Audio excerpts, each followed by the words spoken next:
Do I have a question? Look, Brad talked about Brad Underwood practice. What does that entail? Yeah, it's a lot of sore bodies after that practice, I'm not going to lie. But it's good. It's something that we need. You know, we have a couple of those every year when we feel like we need them, and it's something that gets our team ready for the next game, you know. Coming off of a game where, you know, we should have won, made some mistakes as a team. You know, practices like that only prepare us for the next game and make us better.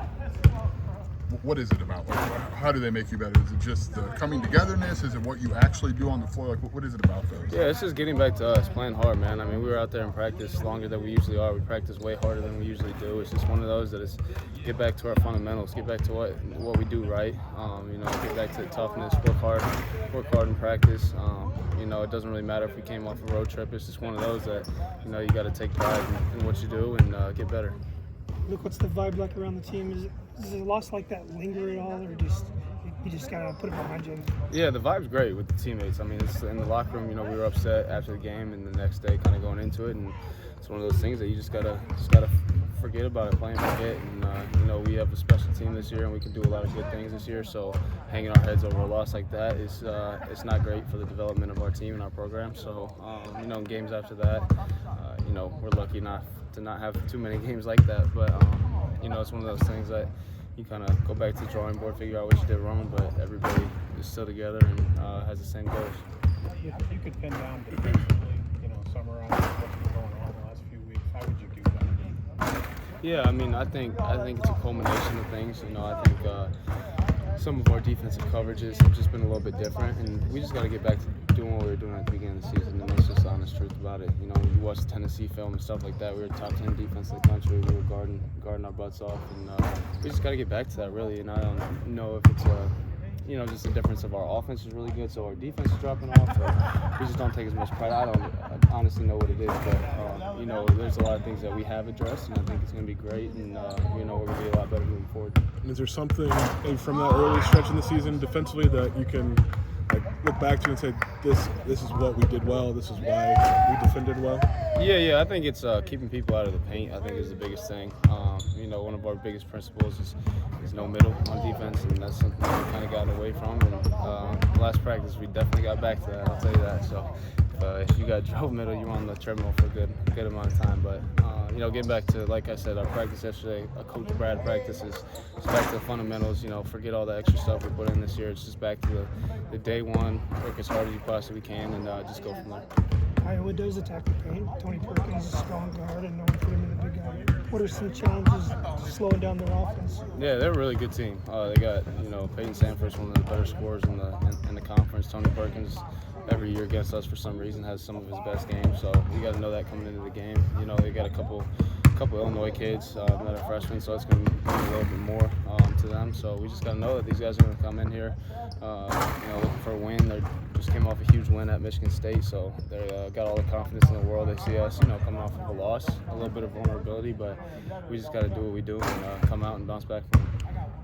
This is a dumb question, but like Brad say, like, this is Coach Brad practice, or Yeah. do you figure it out in the middle of it? Yeah, you'll know because there's no practice plan, and he doesn't say anything before the start of practice. You just walk out onto the court and you just get the feel. So yesterday we had a 10-minute lift, and our strength coach said, get warmed up however you need to get warmed up, and said no film, none of that. So we went out there, no practice plan, and we just know first drills, get to it, and we got to it. We got better yesterday, though, so it's a good thing. Is that the first one of this year? The first one in a long time. I will say that. There was probably a couple in the non-conference schedules after, you know, we had a closer game than we would have liked against a non-conference team. That's usually when it happens. So I think in the new year, that's the first, quote-unquote, Brad practice. When he talked about just not watching film, there's no really need to rehash some of that. Like, what's the value for you guys as a player to just put that away and not circle back to it? Yeah, well, he knows, like, most of the guys watch film by themselves. You know, I was up after we got home watching it on YouTube TV, just watching the last, you know, couple minutes of the game. And, you know, in games like that, it's not necessarily like the bits and pieces that we did wrong. It's just like a collective, like, we did everything wrong. So it's one of those that, okay, we did everything wrong. We need to get in the gym as a team, do everything right, and the good things are going to happen. That's basically like the premise of that game. So not watching film is not necessarily you know, a bad thing, but it gives the guys kind of their own way to break it down, and then it's just like a message to the team, like, listen, we were really bad, and we're going to get back to being really good. That's basically what it is.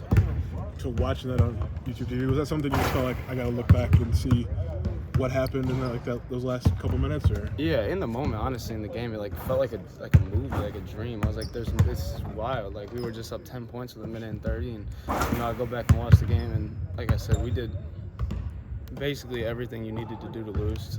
Like we did wrong. We turned the ball over. I took a shot. With 20 seconds on the shot clock, that wasn't great. Just a lot of bad mistakes, and at the end of the day, you can learn from that stuff. And everybody wants to make a big deal about it now, but they'd be way more upset if it was to end our season in March than right now in February. So that's kind of the way that we're looking at it. So when we do get to March and have a 10-point lead with 1.5 minutes, we can keep a 10-point lead when the clock is 0. So. How much of that end of game situation work do you guys get done in practice? Oh yeah, we do it a lot. That's like one of the things that so the day before a game like today, we'll end practice with situations. It'll be, a minute, 2 minutes on the clock, different. We're up to, we're down to, 30 seconds, a minute on the clock. It's just a lot of stuff that goes into it, and we, huddle up as a team before, during live action, kind of break that down. But, that's something that we do a lot.